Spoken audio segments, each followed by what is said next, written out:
बुद्ध और चक्षुपाल एक बार भगवान बुद्ध जेतवन विहार में रह रहे थे। भिक्षु चक्षुपाल भगवान से मिलने के लिए आए थे। उनके आगमन के साथ उनकी दिनचर्या, व्यवहार और गुणों की चर्चा भी हुई। भिक्षु चक्षुपाल अंधे थे। एक दिन विहार के कुछ भिक्षुओं ने कुछ मरे हुए कीड़ों को चक्षुपाल की कुटी के बाहर पाया और उन्होंने चक्षुपाल की निंदा करनी शुरू कर दी कि उन्होंने इन जीवित प्राणियों की हत्या की। भगवान बुद्ध ने निंदा कर रहे उन भिक्षुओं को बुलाया और पूछा कि क्या तुमने भिक्षु को कीड़े मारते हुए देखा है? उन्होंने उत्तर दिया नहीं। इस पर भगवान बुद्ध ने उन साधकों से कहा कि जैसे तुमने उन्हें कीड़ों को मारते हुए नहीं देखा, वैसे ही चक्षुपाल ने भी उन्हें मरते हुए नहीं देखा और उन्होंने कीड़ों को जानबूझकर नहीं मारा है, इसलिए उनकी भर्त्सना करना उचित नहीं है। भिक्षुओं ने इसके बाद पूछा कि चक्षुपाल अंधे क्यों है? उन्होंने इस जन्म में अथवा पिछले जन्म में क्या पाप किए?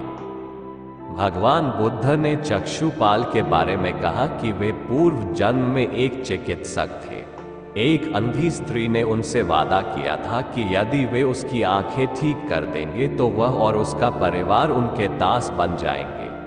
स्त्री की आंखें ठीक हो गईं, पर उसने दासी बनने के भय से यह मानने से इनकार कर दिया।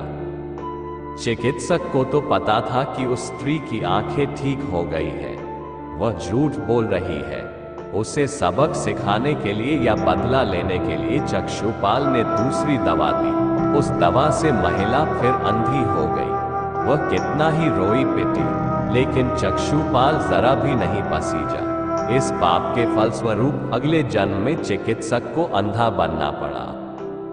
परिश्रम और धैर्य। एक बार भगवान बुद्ध अपने अनुयायियों के साथ किसी गांव में उपदेश देने जा रहे थे।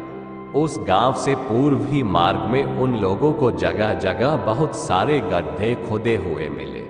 बुद्ध के एक शिष्य ने उन गड्ढों को देखकर जिज्ञासा प्रकट की, आखिर इस तरह गड्ढे का खोदे होने का तात्पर्य क्या है?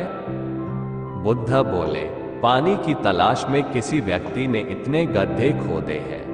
यदि वह धैर्यपूर्वक एक ही स्थान पर गड्ढे खोदता तो उसे पानी अवश्य मिल जाता, पर वह थोड़ी देर गड्ढा खोदता और पानी न मिलने पर दूसरा गड्ढा खोदना शुरू कर देता।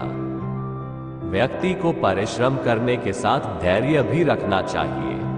अमृत की खेती। एक बार भगवान बुद्ध भिक्षा के लिए एक किसान के यहाँ पहुंचे।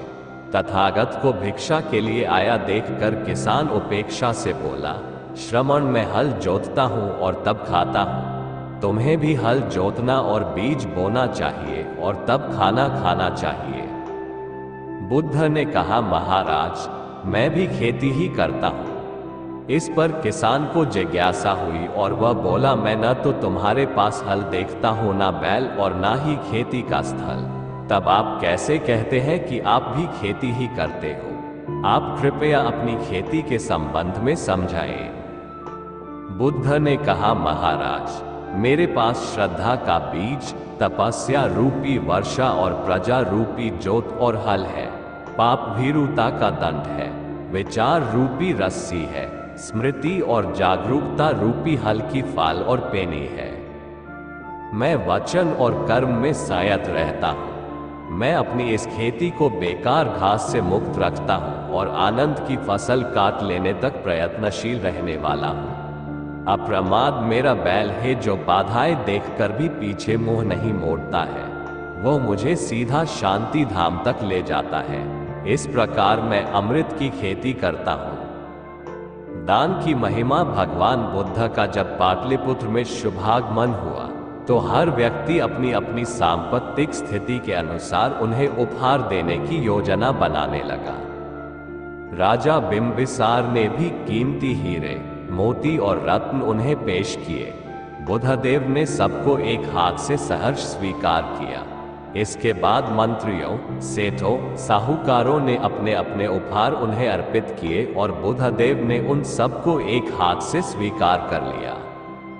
इतने में एक बुढ़िया लाठी टेकते वहां आई।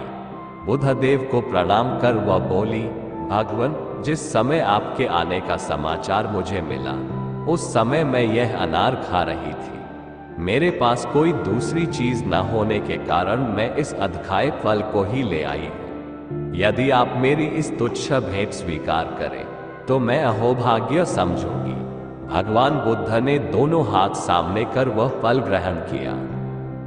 राजा बिंबिसार ने जब ये देखा तो उन्होंने बुद्धदेव से कहा, भगवान क्षमा करें, एक प्रश्न पूछना चाहता हूं। हम सब ने आपको कीमती और बड़े बड़े उपहार दिए जिन्हें आपने एक हाथ से ग्रहण किया, लेकिन इस बुढ़िया द्वारा दिए गए छोटे एवं झूठे फल को आपने दोनों हाथों से ग्रहण किया, ऐसा क्यों? ये सुन बुद्धदेव मुस्कराए और बोले, राजन, आप सबने अवश्य बहुमूल्य उपहार दिए हैं, किंतु ये सब आपकी संपत्ति का 10वां हिस्सा भी नहीं है। आपने ये दान दीनों और गरीबों की भलाई के लिए नहीं किया है, इसलिए आपका ये दान सात्विक दान की श्रेणी में नहीं आ सकता। इसके विपरीत इस बुढ़िया ने अपने मुंह का कौर ही मुझे दे डाला है।